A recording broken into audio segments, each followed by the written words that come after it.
Welcome to the Infrastructure Podcast. My name is Anthony Oliver, and today's discussion will focus on what can be done to help major infrastructure project teams actually deliver the outcomes that are promised, and specifically ask whether engaging minds early will drive better project success.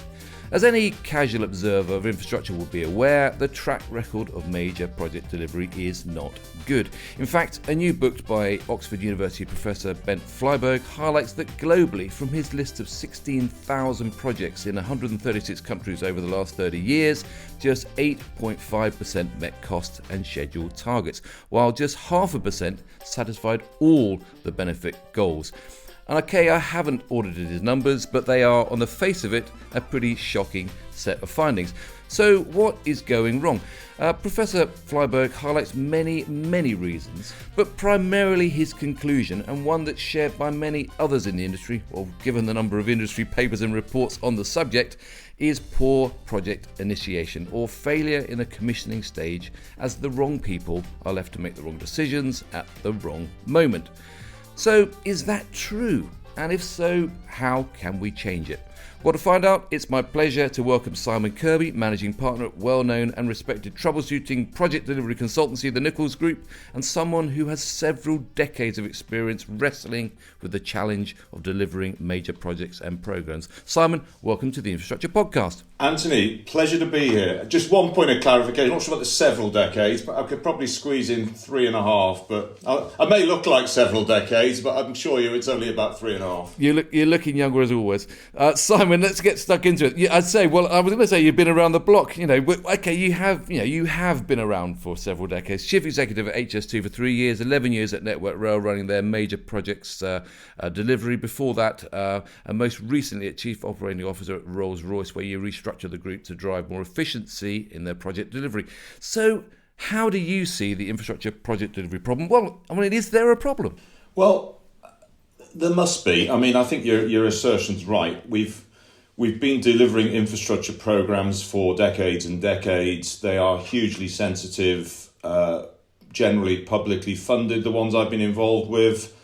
We do a lot now in the private and public sector, and the demand for expertise to work out what has gone wrong on programs and what the client does is there. So there must be a problem. So I suppose in the grand scheme of things, does it matter if projects are a bit late and a bit more expensive if they deliver the goods? Well, define bit. I think it's all about confidence, and when programs go late, confidence is hit. When you look in project delivery up to the Olympics, I think we got to a high degree of confidence in the UK. In transport, in the Olympic infrastructure, it doesn't take a lot to dent that confidence. So yes, it does matter, because in terms of future programs, future investment, confidence is everything. And if we're not delivering, then yes, it matters. Absolutely. Which I suppose then brings me to the question of why. My assertion was that the wrong people are left to make the wrong decisions at the wrong moment. Is that correct?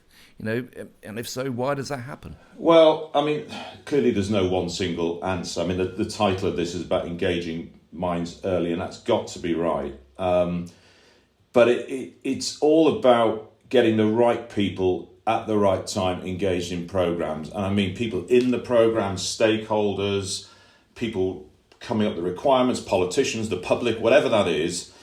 As the program develops, though, the skills change, the needs change, and all too often I see the same people involved in programs too long who are experts in initiation but not delivery, or vice versa. So I think, it's complex, and getting the right capability, the right people is always very important. And I mentioned some other common issues behind the constant failure: scope and budget creep, failure to understand technology, this optimism bias, urging professionals down the wrong paths. Is that correct? That's happening, is it? If so, why do we have these same problems? Well, I think if there was one answer to that, it would be dead easy, wouldn't it? They're complex programs. I think the Flyvbjerg, I haven't met him either, by the way, but actually the assertions sound pretty real. We get involved a lot now in strategic reviews of programs when they've had issues, and all too often there's common themes in terms of what the issues are, and I'm sure we'll talk about those as we go through the podcast rather than me list them all out now. But They do repeat, and they repeat across sectors. Well, give us an example. What is the most obvious common denominator problems that crop up time and again in your experience? The most fundamental one is getting the requirements of the project clear enough where people all have a common view of what those requirements are. And that sounds dead easy, but you and I could agree something and we think we've agreed it, and actually when we play back in a few weeks' time we haven't. So getting the requirements set, getting them clear and fixed, and not changing them. So you know what the programme is and you know what the deliveries are.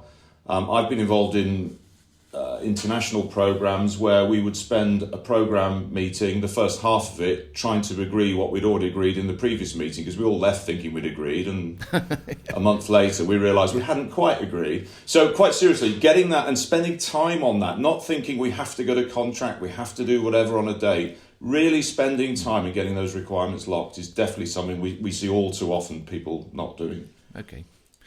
I mean, just going right back to the start, I say, I've titled this around engaging the right minds early. I discussed this issue of setting up a project for success recently with Michelle Dix on the Infrastructure Podcast. I mean, what do you understand by the phrase setting up a project for success? So we would encapsulate all of that really around, and this is really easy for me to sit on a podcast and say, it's clearly not always that easy to do, but it's about getting the right people, and it's about engaging with the right people. So working out who the key stakeholders are, who are the people who are really going to need the outcome of this programme. If it's a public programme, then clearly engaging with the public, politicians, the market, the suppliers who are going to deliver the technology. So that is those right minds at the right time. Right minds, and looking for alignment. You never get complete alignment because everyone has different views on most things, but looking for common alignment and looking for requirements that collectively people think they can deliver. It's about getting the scope, I say, locked down at that point. It's about learning from other programs, and we can never learn enough. And in my experience, project culture isn't always a learning culture. People like to invent wheels over and over again, and definitely opportunities there. And I think the other one for me, and this sounds a dry subject, and it can be dry, but for me it's the most engaged subject, is risk management. What are the risks of this program? And actively managing those risks, not seeing risk management as something you do once a month and stick it on a drive till you go risk back register. To it next. Yeah, risk register, go back to it. Really making risk management a live and active subject. In fact, risk management is project management, really, if you do it properly. Right. Ultimately, I mean, a lot of what you talked about comes down to people. Are we simply not either employing the right people or training them in the right way to really appreciate what is meant by risk, for example? Yeah, I think if you go back 20 years, not almost several decades, whatever you said at the start, we didn't really train project people at all. Now, clearly that now we've got accreditation, we've got lots of structure around that. But when I look at high-performing project teams and less high-performing, it's more about the chemistry of that team, the skills, the experience, the diversity, the challenge, the culture. It's not about having 50 people, all of whom worked together on the last 10 projects, because even if they were great, successful projects, they probably don't really know the root cause why they were great and successful. And it certainly probably wasn't the fact that 50 of them working together. So I think looking forwards, we need to think much more around diversity of thought, diversity of skills, the people, in a different way. And leadership clearly is a dimension that goes right through that. Absolutely the heart of what it is. But we hear an awful lot about the use of technology, data, modelling, which is intended to revolutionise project delivery for the better, maybe to fill the resource gaps or the skills gaps. Is that likely to happen, or is it likely to make the problems worse? I think it depends what you talk about. I mean, technology for me in terms of project delivery is the technology in the project. So making sure you understand what technology you're putting into the project. Things are clearly getting much more digitally based. Project skills need to reflect the fact they're digitally based. Historically in infrastructure, civil engineers dominated the environment. That has clearly changed in the last 20 years, and I see that just continually changing as more digital and the lines between electrical, mechanical, civil get blurred over time. So it's helping that communication process more than anything. And understanding the risks of that. But technology and project delivery, I think we are certainly not realising the full opportunity of it. There are skill sets out there, there's technology out there now that we can use more of to improve our project delivery performance. But what I have seen, and is just something people shouldn't do, is forward sell the benefits of technology. Right. So we think we're going to be 30% lower cost because we've got this new whatever system, and forward selling that in the budget, that is just a recipe for bad things to happen. Yeah, which brings us on to the Nichols Group approach. I mean, you've been working at Nichols Group for the last 4 years. I mean, I describe them as well-known and respected troubleshooting project delivery consultancy. I mean, is that an accurate description of how would you describe what the Nichols Group does? Yeah, I mean, we're program change specialists. So whatever program change means in terms of setting up a program, reviewing programs that aren't necessarily going that well, and getting that learning into the program. For the whole life cycle, but we tend to hire people who have had a career doing something in their mid-30s into their 40s in the program space, and then coming into consultancy. We always work client side, and it's all about project change specialism, and that's changing them when they're tending to be heading south, going in the wrong direction. Trying to get them going back in the right direction. Yeah, or learning from ones that have gone awry in some way, and building that into a new program when a client's setting up a new program. It's interesting actually. I think whether we're unique or not, we're certainly different. We've got a huge amount of diversity in the business. We've got 50-50 gender split, for example, in the business. Right. We've got diversity in all sorts of backgrounds, and that's becoming much more of a common need now. So when we look at programs, we spend a lot of time now looking at leadership and diversity.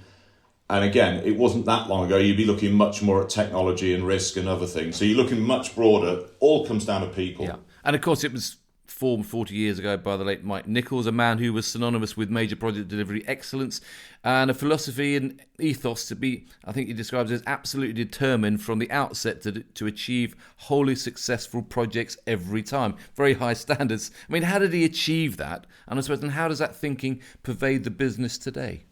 It's interesting. Mike clearly made a name for himself and the brand around infrastructure delivery. He was actually from an automotive background. And I think some of the disciplines from that automotive background follow through into the sort of ethos of the business today. In terms of the approach, all the things we talked around in the initiation phase, we use the word sponsorship, and that's still not widely used as a term in various sectors. But having someone accountable for the business case and the whole program and the initiation of bringing it together, that was very much something as a process that Mike developed. And, I think 15 years ago, the review of the Highways Agency at the time, obviously National Highways now, introduced project sponsorship. So it was fundamentally looking at the strategic approach to programme delivery and the sort of factors around that. I mean, it all seems reasonably simple and straightforward. Why is his thinking still looked upon as unusual in the industry? Whether unusual is the right word, certainly quality of sponsorship is still very mixed and not always readily developed. I don't have a reason for that. I think, we spend a lot of time today with clients working out why things haven't worked, and, had they have embraced that at the start, they might have been in a different place. If I knew the answers to that, we'd probably be out of business. No, because we talk about, I've spoken to Andy Mitchell about, intelligent clients and, whether that's important. Fundamentally you need to have a client that knows enough about what it wants. I suppose that's the fundamental thing at the start, understanding what the client wants. And not changing it, and not changing. And I think, the theme around infrastructure is these are long-term programs. They span, decades in terms of delivery. So the tendency to tweak and influence the scope and specification is very compelling at times, and very easy and very misunderstood. For me, there's something around scope, schedule and cost. At times, one of those has to have primacy.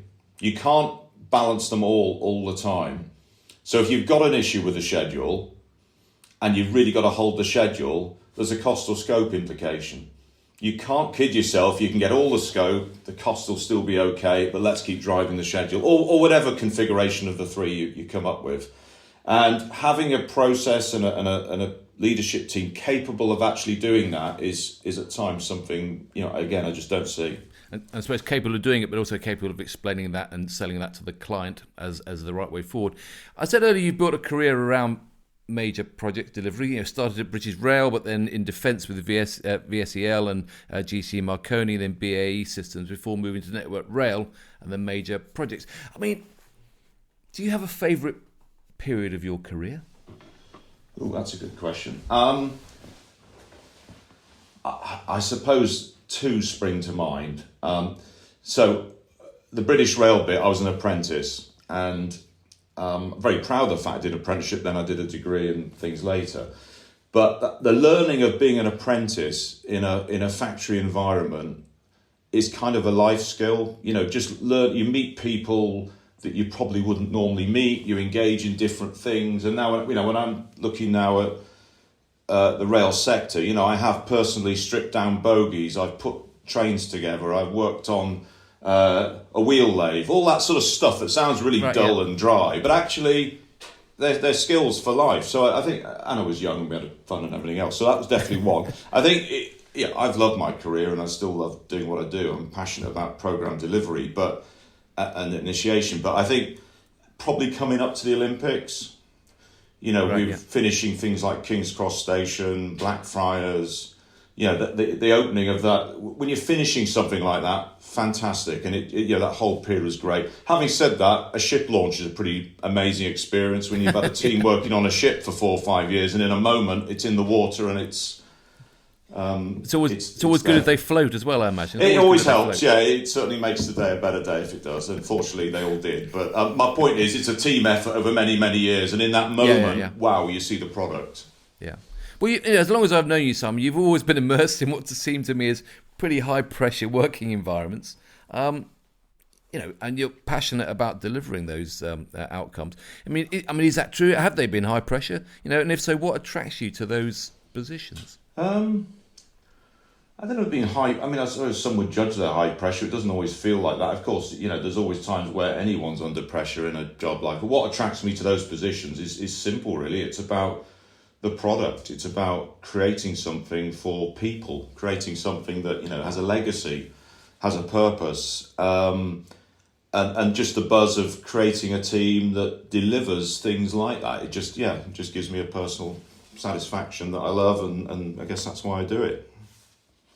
I've never thought about it, to be honest. I've never thought about it like that, but anyway. Well, you spent a lot of time commuting to do it, as I remember. I mean, you're living in the Lake District and travelling to London and around the country on a weekly basis. Are you still doing that? Yeah, I am actually. Probably not in the same way as we all are now, in terms of, prior to COVID, I was in London 5 days a week doing a Monday, Friday commute. Now it's 2 or 3 days a week in London, 2-3 days a week in the office at home. So, quite different. Is the commute getting easier? Well, it is when I'm working in the office. It's a dream. Yeah, I walk 5 metres and I'm in. Is the commute getting any easier? Well, there's certainly, obviously, we've had issues in the rail sector this year and last year. Hopefully we're getting through those now. I love the rail. I actually a bit of a nerd. I love travelling by train. I love talking to people who work on the trains and stations, and I kind of enjoy that bit of the commute as well. So, and it's long enough to get some work done. It must be interesting knowing a bit behind, having worked for Network Rail, so knowing the background to what goes into making it work must be quite an interesting. Yeah, you can know too much at times as well. So, yeah. What fills your time when you're not at work? I'm obviously living in the Lake District. I imagine you spend a lot of time in the great outdoors. A fair bit, yeah. I love walking in the lakes. Just general family stuff, really. Cycling in the lakes. I'm really lucky to live in such a beautiful part of the country. So you can't live here and not really get out and enjoy the place. Not always the greatest weather, but you just get through that and go on with it. So, yeah. Well, getting back to infrastructure, as we said at the start, success really does involve getting the right minds engaged early. So who are those right minds? Well, I think there's a balance of the program client team having a sponsorship team that can work out with the client. I mean, at times you've got to work out who the client is, which, sounds again quite obvious, but who is the customer? Who's the client? Developing those requirements, creating the program team, engaging with suppliers, politicians, stakeholders, the public. But fundamentally, it comes back to having the right people in the client team who are capable of doing that and the skill sets of that. And then that team evolving over the life of the program as the skills and needs change over the program. Right. I mean, you mentioned politicians, and as Sir John Armitt, chair of the National Infrastructure Commission, keeps reminding us, infrastructure is political, deeply political. It's unavoidable. To what extent does political interference make it hard or harder to engage those right minds at the right moments on projects? Well, of course, John's right. I mean, it is always going to be political. Political timescales are much shorter than infrastructure timescales. So as you go for a political timescale, perhaps a new government, new MP, whatever the project is you're doing, the engagement will change and the views will change. I don't call that interference, really. It is what it is. If they're publicly funded, they're there for the public, and the representatives of the public of that day clearly want to have their own influence. I think, personally, we are getting better in terms of politicians understanding where and when they can and can't change scope on. I can speak around some, that's pure transport probably comment, but we could do a lot better, definitely. Because it's back to where we talked around scope. It doesn't matter who's changing the scope, it will have a detrimental impact on the programme. Right, yeah. You also mentioned the need to learn, and Crossrail, for example, has just launched its Learning Legacy website to try to help the industry learn from the good and bad outcomes of what is now the Elizabeth Line. Is it likely that the sector will learn from those kind of exercises? Well, first of all, the Elizabeth Line, I think, is fantastic, and it's an example of brilliant infrastructure, and it's a great idea setting up the legacy knowledge learning, sharing that they've done. But it does need people to want to learn. And I'd love to say yes. I'd love to say as an industry, we're going to learn every lesson from Crossrail. I'm not quite so sure it will be in that way. Some will learn, many won't. And sadly, I think in 10, 15 years' time, we'll be talking about things that didn't get fully learned. Because they're complex. They're complex issues. It's very easy to say system integration is really important. Actually really integrating, understanding the technology of a complex transport system, it's complex. But I suppose there's also a tendency for infrastructure professionals to try to sort of find the technical fix rather than seeking the harder cultural shift that will really make the difference. I mean, is that a fair assertion? Yeah, I think it is. We definitely, again, facing up to this more, but the whole issue of the culture of a programme, how information's handled, how bad news or good news flows up and down an organisation. I mentioned before diversity, having diverse thinking, have collaborative mindsets, collaborative relationships with the whole supply base engaged in a programme is definitely, in my experience, the most important aspect of any programme leadership team.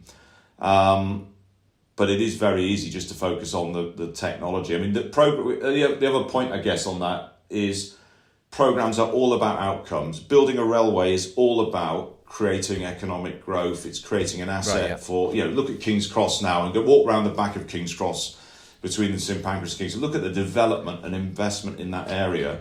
When you're in a railway project, it's very easy to get wrapped up around what type of signalling system you've got or whatever technology you're talking about. It's a means to an end. Well, just to finish on that note, investment in infrastructure is still seen as key to driving economic growth. How can we be sure that this investment will give value for money? Well, I think, you started quite some depressing data there around facts. So we've talked around the subject in the sort of rounds. For me, the subject matter of this, engaging minds early, has to be the right aspect. And certainly something Nichols is looking at a lot now, and you mentioned Crossrail, is programme integration in the macro sense in terms of decisions you're making early in a programme, how they impact on commissioning and vice versa. And I think there's opportunity in that around making decisions, understanding the full consequences of those decisions rather than just making the decision. But yeah, it's ultimately back to people, it's back to the issues we've said, and it's back to early engagement and doing all the things we've discussed in an improved way. But I suppose it's also about engaging with someone like yourself. I mean, how can someone like you at Nichols help ensure that future projects are more likely to be the 8.5% that succeed rather than the 91.5% that, as Flyvbjerg says, fail to live up to expectation? You know, I suppose to do what you say you will do and make sure that's routine or at least common. Well, I mean, that's what we do. So if anyone listening has a need like that, give us a shout and we'll try and help if we think it's appropriate to help, obviously. But ultimately, it comes back to us as experienced leaders helping other people in whatever way that is. So, I mean, I sit on a couple of advisory boards today, a programme board, and just trying to get learning into situations where I've just seen in the past someone make a mistake. And every time you do something like that, you hopefully alleviate a mistake and you improve programme performance. We've got about 65 professionals. That's basically what we do all day. So yeah, pick up the phone or email or LinkedIn or whatever else you wish to do.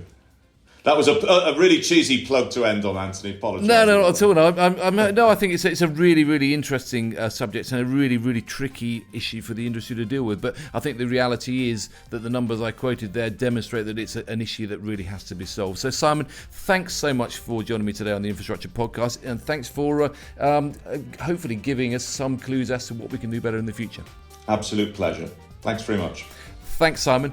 As I say, that's all we've got time for today, but we will have more from the Infrastructure Podcast in the pipeline and more guests to talk to as we continue to probe the big issues faced across the sector. And if you haven't done so already, do check out the new Infrastructure Podcast website. That's www.infrastructure-podcast.com, where you will find background information and all the latest podcasts to listen to and to share. So thanks again for joining us. Thanks again to Simon, and I look forward to seeing you again very soon.